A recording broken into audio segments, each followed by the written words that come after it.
आए थे हरिभजन को ओटन लगे कपास। आम आदमी पार्टी पर यह मुहावरा सटीक है। राजनीति सुधारने के मिशन पर निकले लोग अपनी ही पार्टी के आंतरिक लोकतंत्र पर टकराव के हालात पैदा कर चुके हैं। वैचारिक मतभेद इतने गहरा गए हैं कि आम आदमी पार्टी की राष्ट्रीय कार्यकारिणी से योगेंद्र यादव, प्रशांत भूषण समेत 4 लोगों को निकाल दिया गया और उससे पहले ऐसी तस्वीर भी दिखाई दी जिसे देखकर सब हैरान रह गए।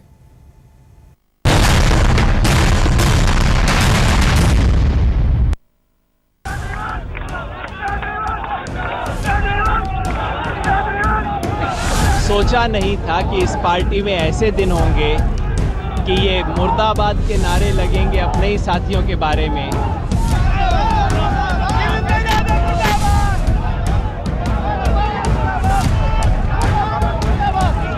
राजनीति के इसी बिगड़े चेहरे को संवारने की कसम कापस हेड़ा के भड़कते प्रदर्शन में होम हो गई। आम आदमी पार्टी के घर की लड़ाई सड़क पर आई तो तमाम कार्यकर्ताओं की उम्मीदें टूटी। दिल्ली के समर्थकों का ये जमघट एक क्षेत्रीय पार्टी की तरह आपस में भिड़ता नजर आया। नेशनल काउंसिल की ये बैठक बुलाई तो चर्चा और जिरह के लिए गई थी, लेकिन हुई सिर्फ कलह, मारपीट, आरोप और प्रत्यारोप। अफरा तफरी ऐसी कि लगा ये वो लोग नहीं है जो आंदोलन में थे, अनुशासन में थे। ये नेताओं की टोली है जिसे हमारी राजनीति की परंपरा के हिसाब से अनुशासन रास नहीं आता।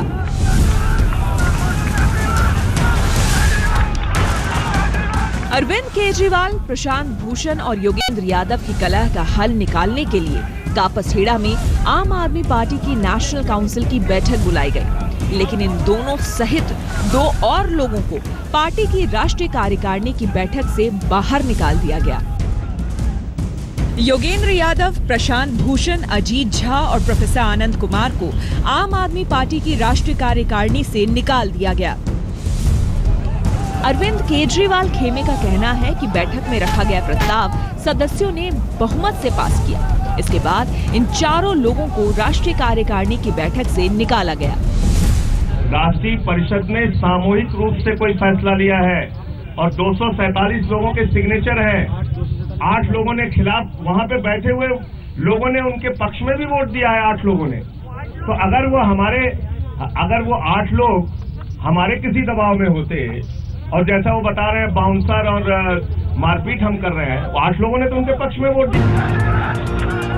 लेकिन जिन्हें बाहर निकाला गया है वो असंतोष से भरे हैं। उन्हें अफसोस है कि तानाशाही रवैये से उन्हें निकाला गया। उन्हें लगता है कि ये आपकी नहीं खाप की बैठक थी जिसमें सिर्फ आदेश होते हैं, सुनवाई नहीं होती। उन्होंने लाख बोलना चाहा लेकिन एक न सुनी गई। पूरी स्क्रिप्ट बना रखी थी। अरविंद केजरीवाल ने भाषण दिया। भाषण के एकदम बाद गोपाल राय को 1 मिनट में चेयरमैन बना दिया गया। अगले दूसरे मिनट में प्रस्ताव पेश हो गया। हमने कहा कि इस प्रस्ताव पे चर्चा होनी चाहिए। गोपाल राय कान बंद करके बैठ गए, कहते मुझे लिख के भेजिए। और जब तक वो हम कह रहे थे कि हम लिखते हैं, इस बीच में वहां मनीष सिसोदिया खड़े होकर वोटिंग करवाने लग गए। योगेंद्र यादव को बाहर निकाले जाने से पहले अंदर जाने की कहानी भी अजब थी। जैसे ही योगेंद्र यादव अंदर दाखिल होना चाहे, विरोध और तेज हो गया। कल शाम तक तमाम एमएलए लोगों को खबर गई थी, निर्देश गया था कि हर एक को बसें भर भर के लोगों को लाना है और मेरे और प्रशांत जी के खिलाफ नारे लगवाने हैं। आज जब मैं उस मीटिंग में गया, बाहर योगेंद्र यादव मुर्दाबाद के नारों से मेरा स्वागत हुआ। मैं सोचता था कि इस देश में बहुत बड़ी चीजें हैं जिनको मुर्दाबाद हम कर सकते हैं। भ्रष्टाचार के बारे में पता नहीं कितनी कितनी बड़ी चीजों पे मुर्दाबाद हो सकता था। वो हुआ, धक्कम धक्का हुई। जब अंदर जाने की कोशिशें नाकाम साबित हुई, कापसहेड़ा की बैठक स्थल के बाहर ही योगेंद्र ने अपना धरना दे दिया। आम आदमी पार्टी की राजनीति के इतिहास में आज ऐसा भी दिन आएगा, इसकी कल्पना 1.5 साल पहले शायद किसी ने ना की हो। इस हाई वोल्टेज ड्रामे की स्क्रिप्ट तो बहुत पहले ही लिखी जा चुकी थी, लेकिन कहानी में असली ट्विस्ट अरविंद केजरीवाल के स्टिंग ऑपरेशन के बाद से ही सामने आया। बाहर जो हुआ दुनिया ने देखा, लेकिन भीतर जो हुआ बताया गया कि वो बहुत भयावह था। आम आदमी पार्टी की बैठक में बाउंसर गए थे। आरोप है कि केजरीवाल की बात का विरोध करने पर काउंसिल के सदस्य रिजवान चौधरी को बाउंसरों ने बेतहाशा पीटा। ऐसा तो शायद किसी ने भी ना सोचा हो, ख्याल भी नहीं आया होगा कि आम आदमी पार्टी की बैठक में ऐसी तानाशाही होगी। अगर हुई है तो सरासर गलत है। आम आदमी की उम्मीदों पर चोट है। चोट आम को नहीं, खास को भी लगी है। शांति के साथ, अहिंसा के साथ जिस प्रकार से पेश आ सकते थे, उसमें जो गहराई और प्रगल्भता दिखाई दे सकती थी, वो न दिखने के कारण मुझे लगता है कि अब सामान्य सदस्य बनने में भी कोई सुख नहीं रहा, और पद तो मैंने पहले ही स्वीकार नहीं किया। ये आम आदमी पार्टी का कलह काल है। जब से सत्ता में आए हैं, कलह जारी है। राजनीति में गैर राजनीतिक कहे जाने वाली पार्टी की ये कलह कितनी राजनीतिक है और कितनी सैद्धांतिक, ये समझना आसान है। पंकज जैन और अंकित त्यागी के साथ रीमा पराशर, दिल्ली आज तक। झगड़ा तो लोकसभा चुनाव हारने के बाद शुरू हो गया था, लेकिन सतह पर आते आते वक्त लगा और असंतोष जब फूटा तो अंदर की बातें जग जाहिर हो गई। शनिवार को जैसे जैसे दिन चढ़ा, वैसे वैसे आम आदमी पार्टी में झगड़ा बढ़ता गया। कापासहेड़ा में अंदर मीटिंग चलती रही और बाहर आरोप प्रत्यारोप लगते रहे।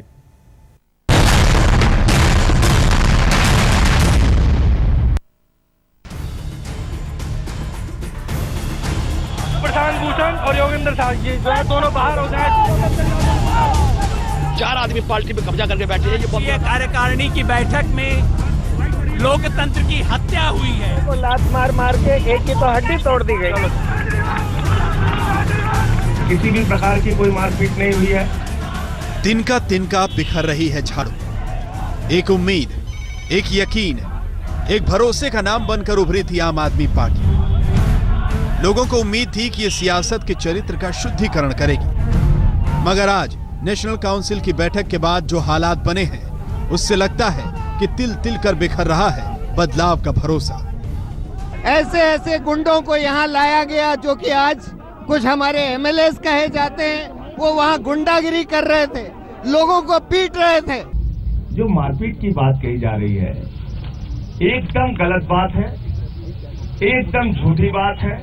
कोई मारपीट नहीं हुई है। न्यूट्रल ऑब्जर्वर को कौन सच्चा है कौन झूठा, ये तो तय होना बाकी है।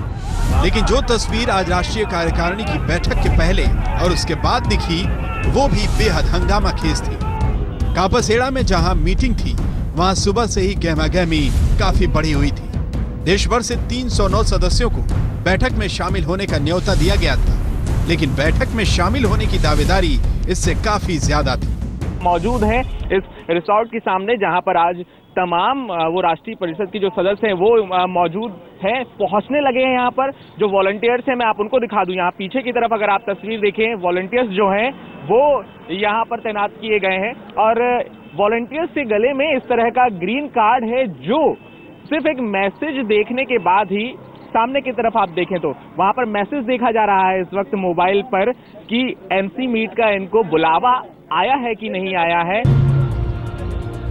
एक एक कर नेताओं के पहुंचने का सिलसिला शुरू हुआ।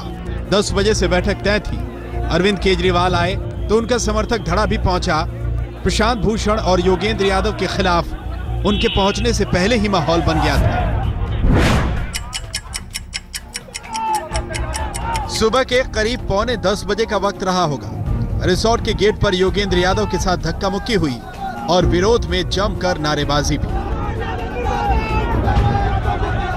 योगेंद्र यादव यहाँ पर बैठक में शामिल होने के लिए पहुंचे तो ठीक पीछे जो तस्वीरें आप देख रहे हैं वो उभर कर आने लगी। सामने देखिए आप, हमारा राष्ट्रीय संयोजक अरविंद केजरीवाल है, और साथ ही ये पोस्टर भी लहराया जा रहा है कि गद्दार हमें बर्दाश्त नहीं, गद्दारों को पार्टी से बाहर का रास्ता दिखाइए। तो कहीं ना कहीं अब साफ तौर पर तमाम समर्थक जो हैं वो यहाँ पर पूरी तरीके से मौजूद हैं, और उनका यही कहना है कि अरविंद केजरीवाल का वो समर्थन करते हैं। गेट पर हंगामे के बीच घड़ी की सुइयों ने सुबह 10 बजे का वक्त दिखाया तो राष्ट्रीय परिषद की बैठक शुरू हो गई।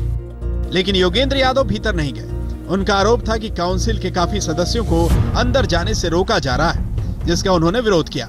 कई लोग जो कि साथी जो एनसी के मेंबर हैं, जिनके पास न्योता है, जिनके पास सारे कागजात हैं, लेकिन जिन्हें अंदर नहीं जाने दिया जा रहा, उनके साथ मैं सहयोग में खड़ा रहा। योगेंद्र बैठक में एंट्री को लेकर वहीं धरने पर बैठ गए। आम आदमी पार्टी के प्रवक्ता पास से गुजरे, लेकिन योगेंद्र को मनाने की कोशिश नहीं की। अरे भाई, अगर वो धरने पर बैठे हुए तो अपनी इच्छा से बैठे हुए, कोई जबरदस्ती तो है नहीं। कोई अगर जबरदस्ती हो तो बताइए आप मुझे। करीब आधे घंटे तक योगेंद्र धरने पर बैठे रहे और बाद में बैठक में जाने का फैसला किया। करीब 1 घंटे 15 मिनट बाद अचानक योगेंद्र यादव बैठक से बाहर आए। साथ में राष्ट्रीय परिषद के दूसरे सदस्य रमजान चौधरी थे, जिनका आरोप है कि उनके साथ मारपीट हुई। थोड़ी देर बाद ही प्रशांत भूषण भी बैठक से बाहर निकल आए और कहा कि जैसा एक दिन पहले केजरीवाल ने स्टिंग में कहा था, वैसी बदसलूकी कुछ सदस्यों के साथ की गई। मैं जानता हूं हमारी पार्टियों की मीटिंग हमेशा वॉलंटियर कंडक्ट करते हैं। आज हॉल में एक व्यक्ति नहीं था जिसको हम पहचानते थे। प्रोफेशनल बॉक्सर्स लगाए गए थे हॉल के अंदर, और जैसे ही इन्होंने रमजान चौधरी ने कहा दोनों की बातें सुन लीजिए, इनको घसीटते हुए हॉल से बाहर लेके गए, इनको मारा। बाद में योगेंद्र यादव ने आरोप लगाया कि सुबह करीब 11:50 के आसपास बेहद अलोकतांत्रिक ढंग से 4 सदस्यों को एनी से बाहर करने का प्रस्ताव आया और उन्हें बाहर का रास्ता दिखा दिया गया।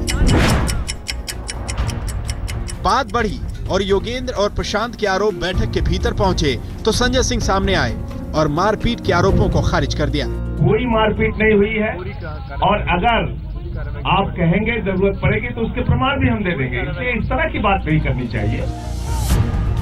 बैठक में मारपीट हुई या नहीं, इसका खुलासा तो हो जाएगा, क्योंकि दोनों ओर से सबूतों के दावे किए जा रहे हैं। लेकिन इतना तय है कि इससे आम आदमी पार्टी आम झगड़ा पार्टी जरूर बन गई है।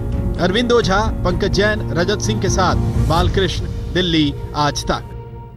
केजरीवाल ने दिल्ली वालों को सलाह दी थी कि भ्रष्टाचार मिटाने का जरिया स्टिंग है, लेकिन स्टिंग ने सबसे ज्यादा केजरीवाल को ही सताया है। नए ऑडियो स्टिंग की सच्चाई के बारे में तो कोई ठोस जानकारी नहीं है, लेकिन इसमें केजरीवाल का भाषाई स्तर गिरा हुआ है। और इस सबसे यह लगता है कि योगेंद्र यादव और प्रशांत भूषण के साथ चलने को केजरीवाल किसी भी कीमत पर राजी नहीं थे।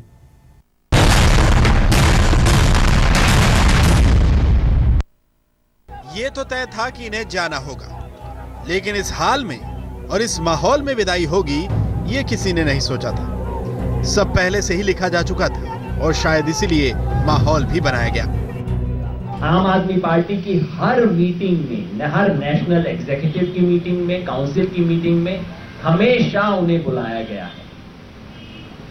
कल शाम को एडमिरल रामदास, आम आदमी पार्टी के जो लोकपाल हैं, उनको अचानक एक एसएमएस मिला ये कहते हुए कि आप मीटिंग में नहीं आइएगा। 27 मार्च की शाम सामने आए ऑडियो स्टिंग में साफ था कि केजरीवाल प्रशांत भूषण और योगेंद्र यादव से खासे खफा है। प्लीज देखिए, बात ये मेरी आपकी नहीं है सर, बात इस देश की। ये क्या तमाशा है आपका कि सारे मिलके चलो, उनसे जाके बात करो ना। उन्होंने सालों ने हराने में, तुम्हारी अच्छी टीम जो कह रहे हैं, उन्होंने हमें हराने में कोई कसर नहीं छोड़ी दिल्ली चुनाव के अंदर। उनको अब साथ लेके चले। किसी और पार्टी में होते उनके पीछे लात मार के उन पार्टी से बाहर निकाल देते सालों को। कमीने लोग हैं वो एक नंबर के, तुम्हें पता नहीं है वो क्या है। यानी प्रशांत भूषण और योगेंद्र यादव की विदाई की पटकथा पहले ही लिखी जा चुकी थी। आज जो नजर आए वो उसी कहानी के दृश्य थे। संजय शर्मा के साथ बालकृष्ण, दिल्ली आज तक। अरविंद केजरीवाल बेंगलुरु में इलाज कराने के समय से ही पार्टी के अंदरूनी कलह पर खामोशी साधे हुए हैं और अब तक उन्होंने इस बारे में कुछ नहीं बोला। लेकिन बैठक में केजरीवाल ने अपने दिल की बात खुलकर बोली। योगेंद्र यादव की बातों पर विश्वास किया जाए तो केजरीवाल ने अपने समर्थन के लिए ही इतनी सारी भीड़ जुटाई थी और अपनी बात कहने के बाद बार बार उस पर ताली भी बजवाई।